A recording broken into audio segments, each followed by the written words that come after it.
വാട്സപ്പിൽ ഒരു secret settings വന്നിട്ടുണ്ട്. പക്ഷേ ഇതെല്ലാവർക്കും ആവശ്യമില്ല എന്നാണ് വാട്സപ്പ് തന്നെ പറയുന്നത്. അതായത് ഹാക്കർമാരെയും സ്പാം കോളുകളെയും അന്യ നമ്പറിൽ നിന്ന് വരുന്ന മെസ്സേജുകളും ഓൾമോസ്റ്റ് എല്ലാം ബ്ലോക്ക് ചെയ്യുന്ന ഒരു സെറ്റിംഗ്സ് ആണ്. പിന്നെ എന്തുകൊണ്ടാണ് വാട്സപ്പ് ഇത് എല്ലാവർക്കും ആവശ്യമില്ല എന്ന് പറഞ്ഞതാണ് എനിക്ക് മനസ്സിലാകാത്തത്. അപ്പൊ ഇതെന്താണ് സെറ്റിംഗ്സ്? ഇത് ഓൺ ചെയ്യേണ്ട ആവശ്യമുണ്ടോ അതോ ആവശ്യമില്ലയോ എന്ന് ഞാൻ ക്ലിയർ ആയിട്ട് തന്നെ പറഞ്ഞുതരാം. ഹായ് ഗൈസ്, ദിസ് ഈസ് ഓഡോഫിൽ. ടെക് അപ്ഡേറ്റുകളും പ്ലേ സ്റ്റോറിലെ ഹിഡൻ ഫീച്ചറുകളും സിമ്പിൾ ആയിട്ട് എക്സ്പ്ലെയിൻ ചെയ്യുന്ന ചാനലിലേക്ക് എല്ലാവർക്കും സ്വാഗതം. ഇന്ന് നമുക്ക് നോക്കാം വാട്സപ്പിൽ വന്ന പുതിയൊരു സെറ്റിംഗ്സ്. സോ ഈ ഒരു സെറ്റിംഗ്സിലേക്ക് പോകാൻ വേണ്ടി നമ്മൾ നേരെ വാട്സപ്പ് ഓപ്പൺ ചെയ്യുക. വാട്സപ്പ് ഓപ്പൺ ചെയ്തതിനു ശേഷം നിങ്ങൾ നേരെ 3 ഡോട്ട് ക്ലിക്ക് ചെയ്ത് കഴിഞ്ഞാൽ നിങ്ങൾക്ക് അവിടെ സെറ്റിംഗ്സ് കാണാൻ പറ്റും. സെറ്റിംഗ്സ് എടുത്തതിനു ശേഷം നിങ്ങൾ അവിടെ പ്രൈവസി കാണാൻ പറ്റും. പ്രൈവസി എടുത്തിട്ട് താഴോട്ട് വന്നു കഴിഞ്ഞാൽ നിങ്ങൾക്ക് അഡ്വാൻസ്ഡ് കാണാൻ പറ്റും.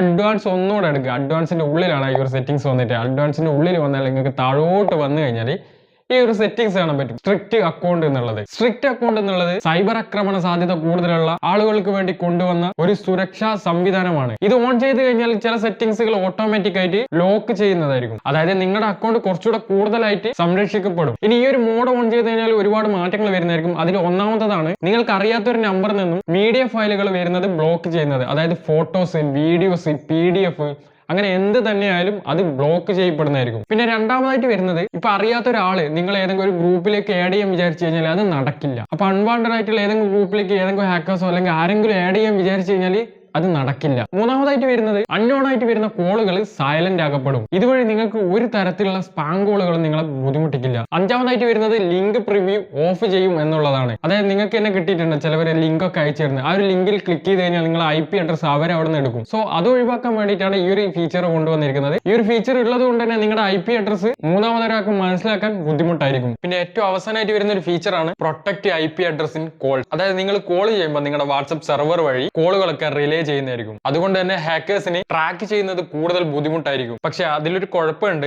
എന്താണെന്ന് വെച്ച് കഴിഞ്ഞാൽ നിങ്ങൾ കോൾ ചെയ്യുമ്പോൾ ചിലപ്പോൾ കോളിന്റെ ക്വാളിറ്റി കുറയാനുള്ള സാധ്യതയുണ്ട്. ഇതുകൊണ്ടൊക്കെ തന്നെയായിരിക്കും വാട്സപ്പ് പറഞ്ഞിട്ടുള്ളത് ഈ ഒരു സെറ്റിംഗ്സ് എല്ലാവർക്കും ആവശ്യമില്ല എന്നുള്ളത്. കാരണം എന്താണെന്ന് ഇപ്പൊ നിങ്ങൾക്ക് മനസ്സിലായിട്ടുണ്ടെന്ന് വിചാരിക്കുന്നു. ഒന്നാമത് മെസ്സേജിന്റെ എക്സ്പീരിയൻസ് കുറയും, പിന്നെ കോൾ ക്വാളിറ്റി കുറയും. ഇനി ഈ ഒരു സെറ്റിംഗ്സ് ആർക്കൊക്കെ ഉപകാരപ്പെടും എന്ന് ചോദിച്ചു കഴിഞ്ഞാൽ അതായത് പബ്ലിക് ഫിഗേഴ്സിന് ഉപകാരപ്പെടും, പിന്നെ ജേർണലിസ്റ്റിന് ഉപകാരപ്പെടും, പിന്നെ എന്നെ പോലത്തെ ഇൻഫ്ലുവൻസേഴ്സിന് ചിലപ്പോൾ ഉപകാരപ്പെടും, പിന്നെ ടാർഗറ്റ് ഭീഷണി ഉള്ളവർക്കും ഇത് ഉപകാരപ്പെടും. അതായത് നമ്മളെ ഇന്നയാളെ ഹാക്ക് ചെയ്യാൻ നോക്കുന്നുണ്ട് എന്ന് നമുക്കൊരു സംശയം ഉണ്ടെങ്കിൽ ഈ ഒരു സെറ്റിംഗ്സ് ഓൺ ആക്കി വെച്ചാൽ നമ്മൾ സുരക്ഷിതമായിരിക്കും. അങ്ങനെയുള്ളവർക്ക് ഈ ഒരു സെറ്റിംഗ്സ് ഹെൽപ്പാണ്. ഇപ്പൊ നിങ്ങൾക്ക് മനസ്സിലായിട്ടുണ്ടോ സ്ട്രിക്റ്റ് അക്കൗണ്ട് നിങ്ങൾ ഓൺ ചെയ്യണോ വേണ്ടയോ എന്നുള്ളത്? നിങ്ങൾക്ക് ഈ ഒരു സെറ്റിംഗ്സ് ആവശ്യമാണോ ഇല്ലയോ എന്നുള്ളത് ജസ്റ്റ് ഒന്ന് കമന്റ് ചെയ്യും. വീഡിയോ ഉപകാരപ്പെട്ടെങ്കിൽ നിങ്ങളുടെ ഫ്രണ്ട്സിനും കൂടെ ഷെയർ ചെയ്ത് കൊടുക്കുക. ഇനിയും ഇതുപോലുള്ള ടെക് അപ്ഡേറ്റിന് വേണ്ടിയിട്ട് പേജ് ഫോളോ ചെയ്ത് ഒന്ന് സബ്സ്ക്രൈബും കൂടെ ചെയ്യുക. അപ്പോൾ പുതിയൊരു വീഡിയോ നമുക്ക് വീണ്ടും വരാം. അതുവരെ എല്ലാവർക്കും ബൈ.